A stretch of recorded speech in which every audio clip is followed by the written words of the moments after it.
સુરત મહાનગરપાલિકા દ્વારા ગુજરાત પ્રવાસન નિગમ લિમિટેડ સાથે મળી આંતરરાષ્ટ્રીય પતંગ ઉત્સવ યોજાયો હતો, જેમાં દેશ વિદેશના પતંગ પ્રેમીઓએ ભાગ લીધો હતો.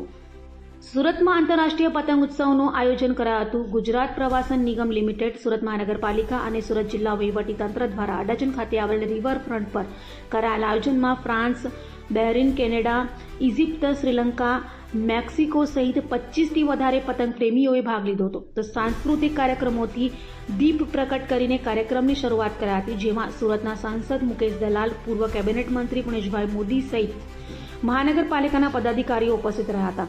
તો વિદેશી મહેમાનો ગુજરાતી ગીત પર ગરબે ઘૂમ્યા હતા અને બલૂન ઉડાવીને આંતરરાષ્ટ્રીય પતંગ ઉત્સવની શરૂઆત કરાઈ હતી. સુરત મહાનગરપાલિકા અને જિલ્લા વહીવટીતંત્ર દ્વારા સંયુક્ત રીતે આંતરરાષ્ટ્રીય કાઇટ ફેસ્ટિવલ 2024નું આયોજન કરવામાં આવ્યું છે. ઉત્તરાયણ એટલે સુરતની ઉત્તર દિશા તરફની ગતિ, ઉત્તરાયણ એટલે પવનની દિશામાં ફેરફાર, ઉત્તરાયણ એટલે ખેડૂતો માટે હાર્વેસ્ટિંગની સિઝનની શરૂઆત, ઉત્તરાયણ એટલે શિયાળાનો અંત અને ઉનાળાની શરૂઆત. આ તમામ રીતે ઉત્તરાયણનો તહેવાર સૂચક છે.